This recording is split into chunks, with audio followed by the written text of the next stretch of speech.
Nobody said anything about that. He's gonna go save Scott. Such a good man. These guys are gonna talk all night about how abusive I am. Pretty funny. What happens when you don't work your horses and then you get in front of people. But it's fun for me, because I know they both know better. It's just kind of humorous. So, on each horse, on their side, we're going to get into it. Don't worry. All are about to be active participants, and Lou and I are going to go from person to person and see that you're doing these things correctly. And Lou's going to show you how to do it Oklahoma style, which is really Pennsylvania style, but he won't tell you.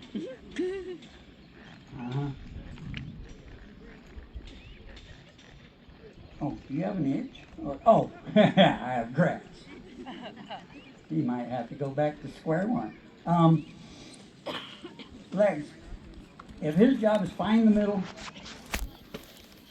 find me, focus on me, and then imitate me, well, I'm not going backwards right now. But I'm going to the right. When he goes right, I'm going to release him into it. I'm not going to fight him. I'm not going to say, you go right, and you keep going right, by God, or whatever, I'm all whoop you. No. Every time he accidentally makes a good choice, I'm going to release him into it, rewarding him for the effort, right? If I don't reward him for the effort, and I can make him get over there, I can get over there. He says, oh, yeah, that was a spur, yeah. I want to just use my leg without a spur. But the better the horses are, use spurs. If they're not real broke yet, I won't use a spur. I know, there you go. That door's open, but you notice the left front door's closed, but the right back door's open. The left back door's open. So we were going that way. He wants to go to gas and rest. I'll let him in a minute, but 3 spots. I'm going to show you from the ground here for a second, just so everybody can see it. I'm going to do it in every direction, north, south, east, west, so everybody can see it. But on every horse I ride, I want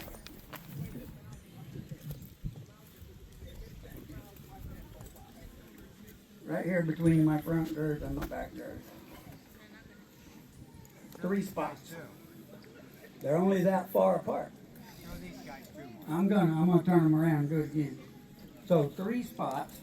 Come back over here.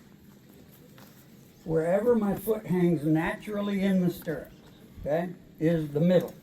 Okay? So if where my foot hangs naturally is the middle, if I push there, the middle or the rib cage should go that way. If I take and move my foot back just that far, the back should move that way. And if I go back to the middle and then I move my foot forward that far, the front should go that way. And they're only that far apart. A lot of people, especially in the English world, where I do a lot of my work, most of my work these days with English horses, they're riding in an English saddle, and when they want to move their horse's hip over, they put their foot way back toward the flank. Now, anybody's work with me about they don't do that. But most people move their foot too far back. If I can only move them that far, and that's why I wear spurs, is so that I can turn my foot, and you see my spur will move that far just turning my foot. I don't have to do this or that and put myself out of position when I'm in the saddle. If I twist in the saddle, I'm not in a good position. So I want to stay straight from my ear, my shoulder, my hip, down to my leg to my heel. I want to stay level. I want to lean this way or lean this way. And I want to stay square. I don't want to twist. Okay? So if I have those spots, just that far apart, right here, the middle moves the rib cage. The back moves the back. Points down. And the front moves the shoulder. Okay? If I can do that just turning my foot a little and not have to move it back. If I'm not wearing spurs, I have to move it a little bit. But they're just that far apart. However far you can spread 3 fingers is as far as you need to move your foot. You need to go backwards an inch and a half to an inch.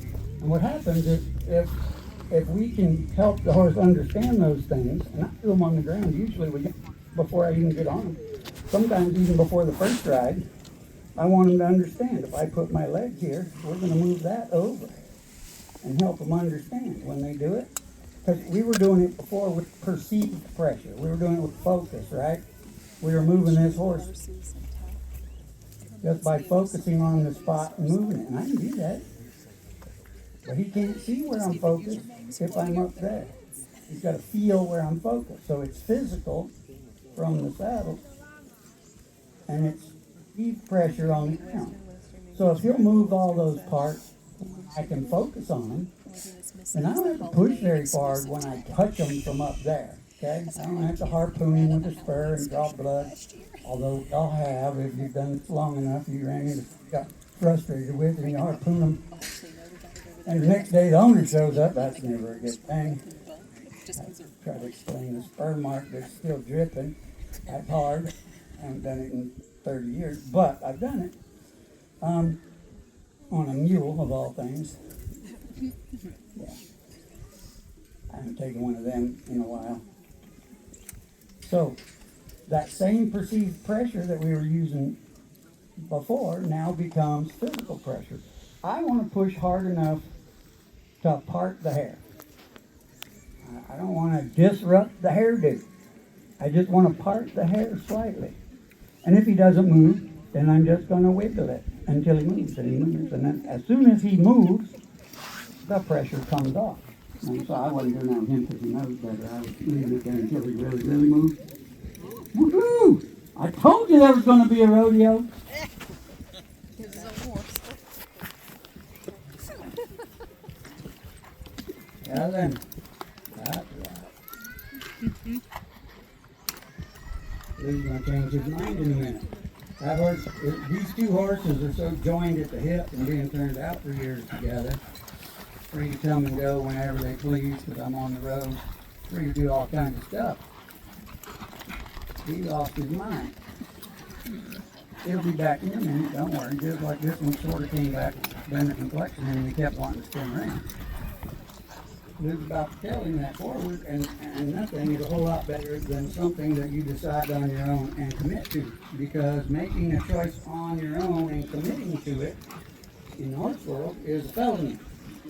Okay? And if a horse commits a felony, it might need to do a little jail time.